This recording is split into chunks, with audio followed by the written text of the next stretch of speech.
Continuamos con La Noche.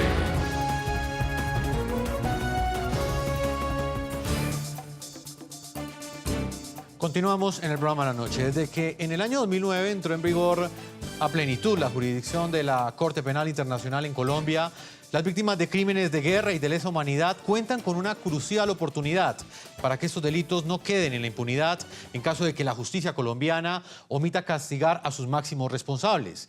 Esa eventual actuación de la justicia transicional en territorio colombiano quedaría limitada de ser aprobada la polémica resolución que promoverá España en el Consejo de Seguridad de la ONU.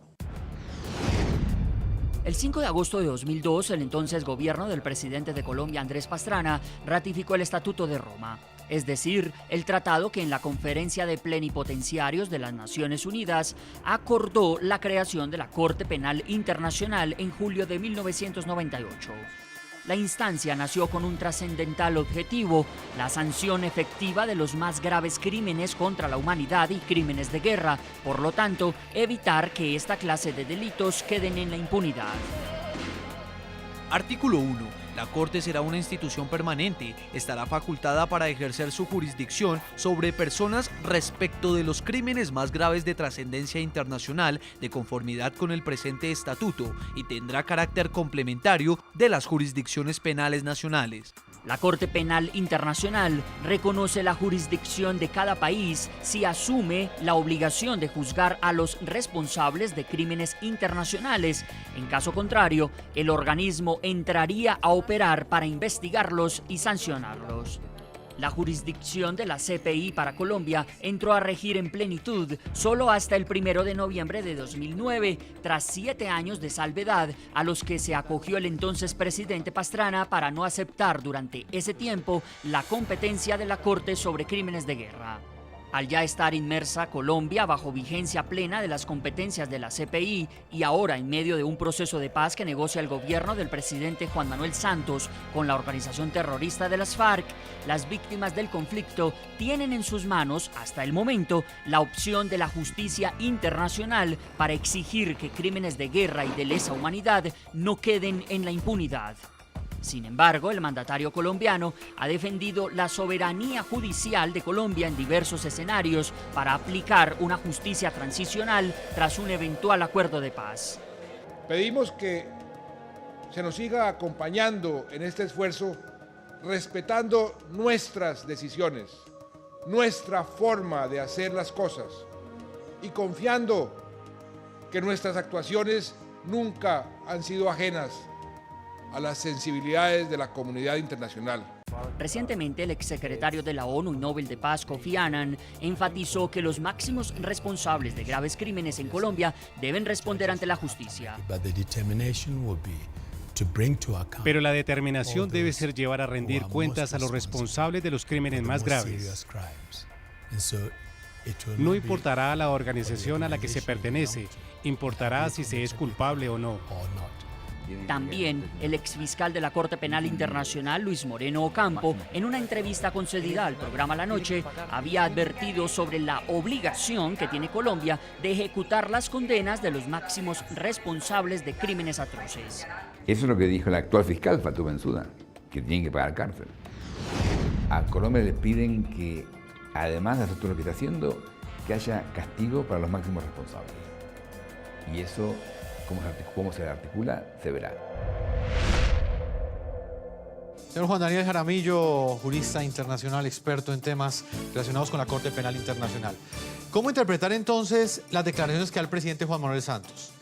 Él ha dicho que no va a haber impunidad en el proceso, que va a haber justicia, pero al mismo tiempo también ha dicho, como lo escuchamos pues, al comienzo de este programa, que resulta pues muy difícil que un integrante de las FARC, luego de haber hecho parte de este grupo terrorista de las FARC, de este grupo terrorista, decida dejar esta organización e irse a una cárcel.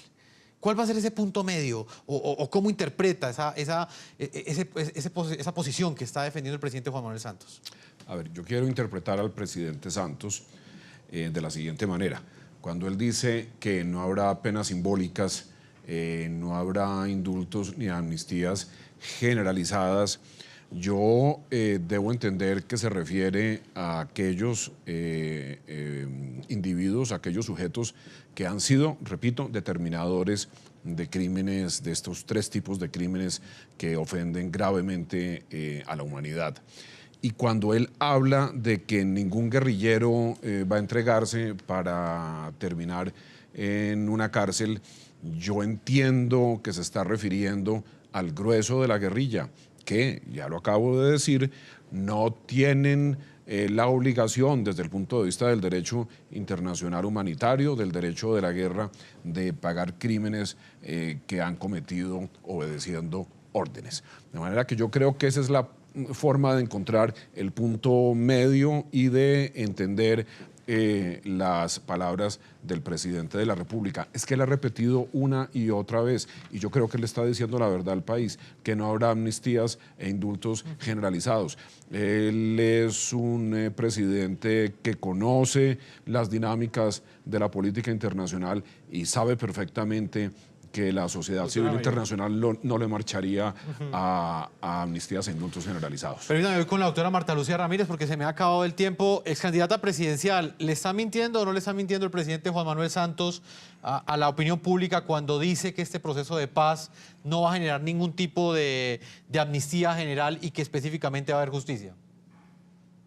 No, yo no creo que el presidente Santos esté mintiendo, pero creo que el presidente ha enviado mensajes que son equívocos y muchas veces también mensajes equivocados. Aquí nosotros no podemos escoger entre justicia y paz. Tenemos que lograr que haya una paz verdadera y duradera, y esa siempre exige que haya acatamiento del derecho y aplicación de la justicia. Creo que es muy importante que el presidente Santos también se asesore de gente que tenga una visión mucho más constructiva, quizás mucho más creativa, porque es que la Corte Penal Internacional no es un obstáculo. Él va a tener que, por ejemplo, estudiar otra figura que también hemos mencionado, los tribunales mixtos que se aplicaron en Camboya, donde se haga compatible la legislación nacional y la legislación internacional. Y yo creo que las personas responsables de crímenes de lesa humanidad, que bien podrían terminar 30 o 40 años en la cárcel, deben darse por bien servidos si de pronto les aplican una pena de 5 o 6 años en una colonia penal agrícola. Eso sería casi simbólico frente a la atrocidad de los crímenes que cometieron y que han seguido cometiendo, inclusive durante la negociación, como por ejemplo el caso del reclutamiento de menores y las minas contra la población civil. Exministra Marta Lucía Ramírez, le agradezco el tiempo que le ha concedido a toda la audiencia del programa La Noche en todo el continente americano. Con mucho gusto, gracias por la invitación, Jefferson. Saludos al doctor Jaramillo, a toda su audiencia, muchas gracias. Doctor Jaramillo, muchas gracias por haber estado con nosotros. Muchísimas gracias, Jefferson. Me despido de la doctora Marta Lucía. A todos nuestros televidentes, yo los invito a que envíen sus comentarios a www.ntn24.com, a que nos escriban en Twitter, @ntn24, @segurizati ntn24, @Jefferson ntn24, @La Noche ntn24. Ya aparecen las cuentas de Twitter en la parte inferior de nuestra pantalla. La Noche seguirá encendiendo las luces para que usted vea el punto clave de la noticia. Muy buenas noches.